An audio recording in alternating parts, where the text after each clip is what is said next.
श्री रामचरितमानस छठा दोहा।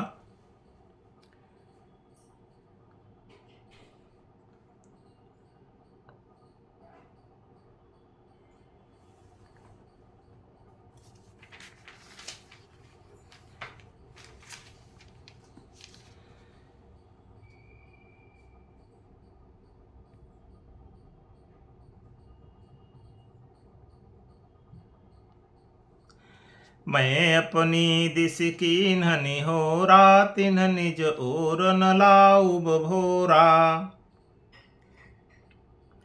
बायस पलिहं अति अनुरागा, होहि निरामिष कबहु की कागा। बंदहु संत असज्जन चरना, दुख प्रद उभय बीच कछु बरना।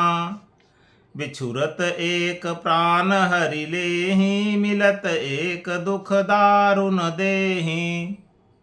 उपजहि एक संग जग माहि, जलज जोंक जिमि गुण बिलगाहि।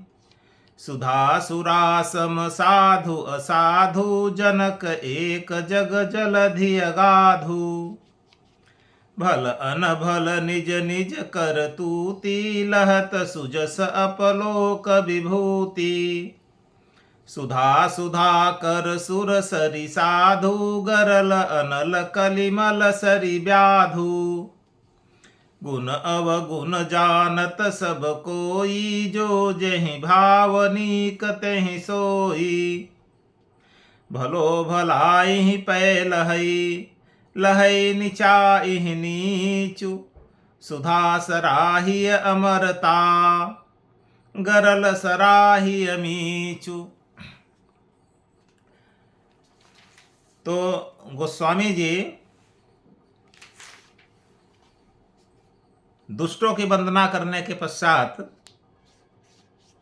पुनः उन्हीं के विषय में कहते हैं, मैं अपनी दिस कीन्ह निहोरा। मैं अपनी तरफ से दुष्टों से विनती कर लिया हूं। तिन्ह निज ओर न लाऊब भोरा, लेकिन मुझे विश्वास है कि मैं उनको अपनी ओर नहीं ला पाऊंगा, अपने गुणों की ओर नहीं ला पाऊंगा। अर्थात वे दुष्ट कभी भी अपनी तरफ से हमारा अनहित करने में चूकेंगे नहीं। क्यों? तो एक उपमा देते हैं, बायस पलिहं अति अनुरागा। चाहे जितने प्रेम से, जितने अनुराग से कौवा को पालिए, हो ही निरामिष कबहु की क्यागा। लेकिन कौवा कभी भी मांस को त्याग नहीं सकता है, यानी उसकी जो प्रकृति है उसको वो त्याग नहीं सकता है। उसी प्रकार से दुष्ट अपनी दुष्टता को त्याग नहीं सकते हैं, चाहे कितने प्यार से उनसे बातें करिए, उनको अपने पास रखिए। तो फिर कहते हैं, बंदौ संत असज्जन चरना। मैं सज्जन और दुर्जन, संत और असज्जन दोनों की समान रूप से वंदना करता हूँ। दुख प्रद उभय बीच कछु बरना। दोनों दुख प्रद उभय, दोनों ही दुख देने वाले हैं, परंतु उनमें कुछ अंतर भी है। बिछुरत एक प्राण हरि लेहि। एक अलग होने से प्राण हर लेता है, मतलब एक के अलग होने से बहुत दुख होता है। वो कौन होता है? सज्जन। सज्जन के दूर हो जाने से, अलग हो जाने से बहुत दुख होता है। मिलत एक दुख दारुण देहि। और एक ऐसा होता है, यानी दुर्जन ऐसा होता है कि वो मिलने पर बहुत दुख देता है। उपजहि एक संग जग माही। ये सज्जन और दुर्जन संसार में एक साथ ही उत्पन्न होते हैं। जलज जोंक जिम गुण बिलगाही। जैसे तालाब में कमल और जोंक एक साथ पैदा होता है, लेकिन दोनों का गुण अलग होता है। जलज कमल आँखों से देखने में सुंदर लगता है, उसकी सुगंध भी सुंदर होती है, लेकिन जोंक जहाँ हाथ में लिए वो खून चूसने लगता है। उसी प्रकार से सज्जन हमेशा भलाई करते हैं, अच्छे लगते हैं अपने गुणों के कारण, लेकिन दुर्जन अच्छे नहीं लगते हैं। दुर्जन हमेशा कष्ट ही देते हैं। सुधा सुरा सम साधु असाधु, ये सज्जन और दुर्जन, साधु और असाधु, सुधा मतलब अमृत और सुरा मतलब विष, अमृत और विष के समान होते हैं। अमृत और सुरा का मतलब मदिरा, अमृत और मदिरा के समान होते हैं।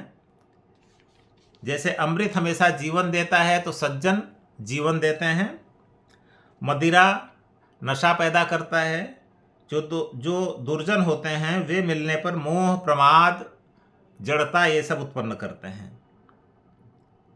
सज्जन अमृत देते हैं, इसका मतलब इस मृत्यु रूपी संसार से उबार लेते हैं। जनक एक जग जलधि अगाधु, ये अमृत और सुरा मदिरा इस संसार रूपी अगाध समुद्र से एक साथ ही निकलते हैं। जैसे समुद्र मंथन से अमृत और मदिरा एक साथ निकली थी, वैसे ये सज्जन और दुर्जन संसार में एक साथ ही निकलते हैं। भल अनभल निज निज करतूती, लहत सुजस अपलोक विभूति। भले और बुरे व्यक्ति अपने अपने करतूती, अपने अपने कर्म के अनुसार यश और अपयश रूपी धन प्राप्त करते हैं। जैसा कर्म करते हैं, अच्छा कर्म करते हैं तो यश मिलता है, बुरा कर्म से अपयश मिलता है। सुधा सुधाकर सुरसरि साधु, गरल अनल कलिमल सरि व्याधु। सुधा मतलब अमृत, सुधाकर मतलब चंद्रमा, सुरसरि मतलब गंगा, साधु मतलब सज्जन, गरल मतलब विष, अनल मतलब अग्नि, कलिमल सरि कलयुग के मलों की नदी मतलब कर्मनाशा, व्याधु मतलब जान लेने वाला, किसी की मारने वाला व्याध। इन सब के गुण अवगुण सभी लोग जानते हैं कि किसमें क्या गुण होता है, क्या अवगुण होता है, लेकिन जो जेहि भाव नीक तेहि सोई, लेकिन जिसे जो अच्छा लगता है, जिसे जो भाता है, उसे वही अच्छा लगता है। किसी को अमृत अच्छा लगता है और किसी को मदिरा अच्छी लगती है, किसी को चंद्रमा अच्छा लगता है, किसी को गंगा अच्छी लगती है, किसी को कर्मनाशा अच्छी लगती है, किसी को व्याधि अच्छा लगता है, किसी को गरल विष अच्छा लगता है, किसी को अग्नि अच्छी लगती है। भलो भलाई पै लहई, लेकिन अंत में कहते हैं दोहा नंबर 5 में, भलो भलाई पै लहई, लहई निचाई नीचू। मतलब भला व्यक्ति, भलो भला व्यक्ति भलाई ही, भला व्यक्ति भलाई ही ग्रहण करता है। जो भला व्यक्ति होता है, अच्छा व्यक्ति, वो अच्छाई ही ग्रहण करता है। और लहई निचाई नीचू, और जो नीच व्यक्ति होता है, निम्न व्यक्ति, निम्न कोट का व्यक्ति, वो निम्न कोट का गुण मतलब नीचता ही ग्रहण करता है। सुधा सराही अमरता, जैसे सुधा अमृत, अमृत की सराहना अमर करने में होती है। अमृत हमेशा जब भी आएगा तो अमर ही करेगा। सुधा सराही अमरता, गरल सराही मीचू, गरल मतलब विष, और विष की सराहना किसमें होती है? मीचू, मृत्यु देने में। मतलब विष मारने का काम करता है और अमृत जिलाने का काम करता है। तो आज यहाँ पर आकर 5वां दोहा समाप्त हुआ।